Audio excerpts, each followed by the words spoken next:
all the substances of abuse, whether they're opiates or cocaine or anything else, they're actually painkillers. Some of them specifically are painkillers. But physical pain and emotional pain, the suffering is experienced in the same part of the brain. So when people suffer emotional rejection, the same part of the brain will light up as if you stuck them with a knife.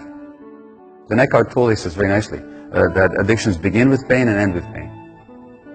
So that all the addictions are attempts to soothe the pain. So when I work with addictions, the first question is always not why the addiction, but why the pain. And what you find is emotional loss or trauma.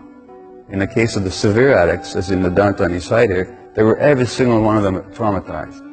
There's no women walking the streets here who have not been sexually abused, not even by accident. But you know, whether it's a sex addiction or internet or relationship or shopping or work addiction, these are all attempts to get away from distress. Keith Richards, the Rolling Stone guitarist, said, who used to have a severe heroin habit, as you know, he said that all the contortions we go through just not to be ourselves for a few hours. Well, why would somebody not want to be themselves? Because they're in too much distress and too much pain. So I don't care what they tell you about genetics or any of that choices or any of that nonsense. It's always about pain. Well, the Tibetan Book of Living and Dying, it's got a wonderful line in it. Whatever you do, don't try and escape from your pain, but be with it. Because the attempt to escape from pain is what creates more pain. And that's the reality with addiction. But the question is, how can people live with their pain? Well, only if they sense some compassion from somebody. So as another teacher says, only when compassion is present will people allow themselves to see the truth.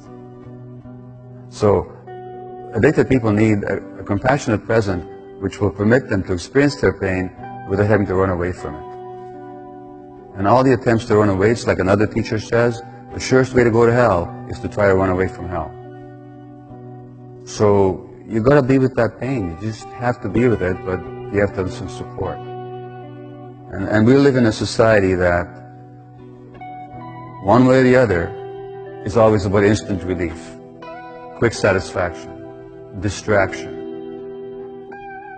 In other words, we live in a culture that is based on, both economically and psychologically, on not supporting people to be with themselves. So it's always the quick getaway. So it's very difficult to deal with addictions in a society. But yeah, it is a matter of, at some point, finding a way of being with your pain so that you can actually get to know what it's really all about.